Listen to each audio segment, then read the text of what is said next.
Today the Ribbon Review team interviewed football coach Joey Wilson, assistant principal RJ Roderick, HST teacher Ms. Hoffman, and WPD officer Todd Raymond. We asked them questions about the effect on drugs that they have seen on students, how drugs can harm their health and academic performance, as well as disciplinary actions for getting caught with drugs. So here are some of the things that they said. All right, what are the consequences of getting in trouble at school with drugs and alcohol and stuff? Well, okay.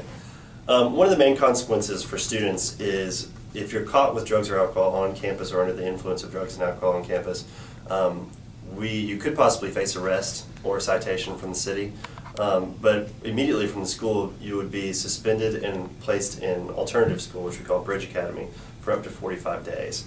For graduating seniors, this can be a big problem, especially towards the end of their senior year, because if you get placed in Bridge Academy at the end of your senior year, you might not be able to attend graduation ceremonies.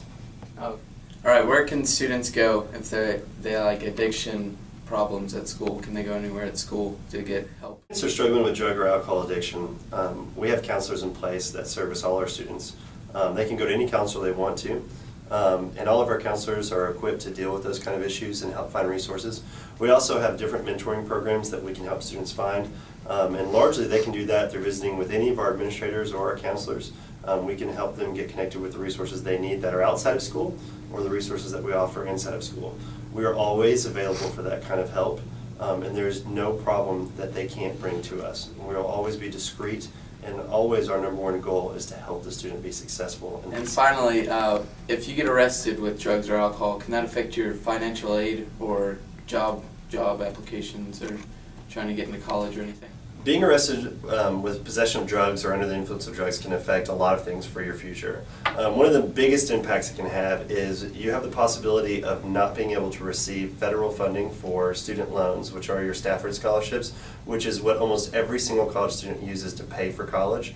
If you are convicted of drug possession, drug distribution, or being under the influence of drugs, you can lose the ability to attain those scholarships, which means you would have to basically pay for college cash. And I don't know about you, but most kids don't have the money to pay cash for college. The other thing is, in almost every application for almost any job, even if it's from McDonald's to being a teacher to being a lawyer to any type of profession you choose, there's always a question at the bottom, and it always asks, have you been arrested for any offense other than a speeding ticket? And if you've been arrested, then that means not found guilty, not even charged. If you've been arrested for drug possession, every time you apply for a job, you would have to answer that question yes. And then that makes you not very marketable, because that employer is going to look through those job applications and they're going to simply disregard yours, or if you're lucky enough to get chosen anyway, one of the first questions that's going to happen in that interview is, tell me about the time you were arrested for drug possession. And can you imagine starting each interview with that question? Not so good. What are the health consequences of using alcohol? Alcohol can damage the liver, and you must have the liver for digestion, for cell regeneration, for scabbing. So if you damage your liver cells, you harden them, it's called sclerosis. And so you harden the cells of the liver, and people end up dying from it. They don't know what's going on. They have dementia because of it. Nothing tastes right. Just every function of the body goes bad.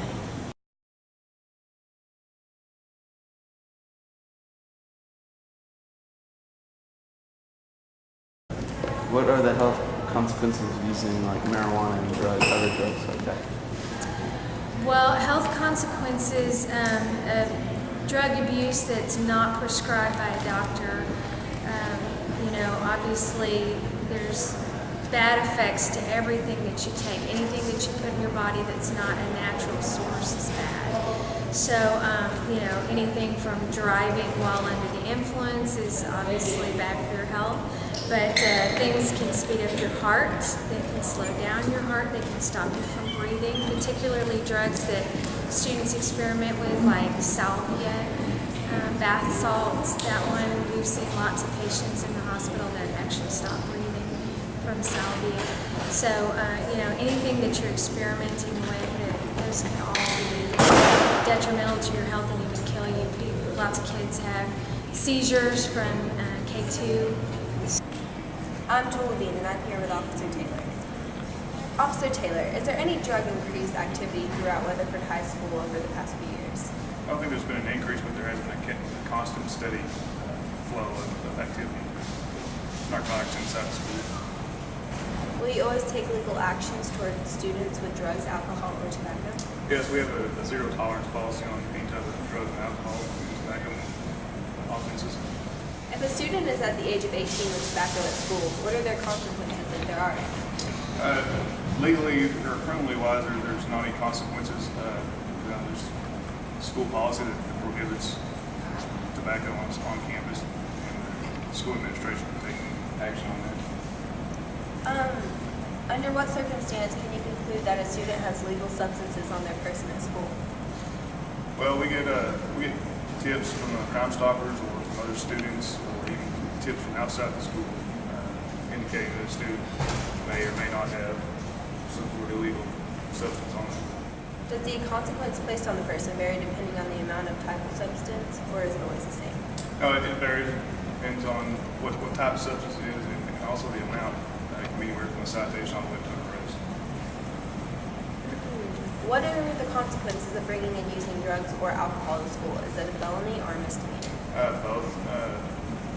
Once again, depending on the type of substance it is, it could be a misdemeanor or it could be a felony. And your alcohols are usually going to be a misdemeanor as well as tobacco. What would you say to a student that would be debating on trying drugs due to the fact that everybody around them is doing so? Don't do it. The risk isn't worth it. It will affect you for the rest of your life, not only in school, also as an adult. It can follow you as far as when you're getting a job or trying to get into college. All right. Well, thank you, Officer Taylor, for being with us today. Signing off from the Review, I'm Joel Levine.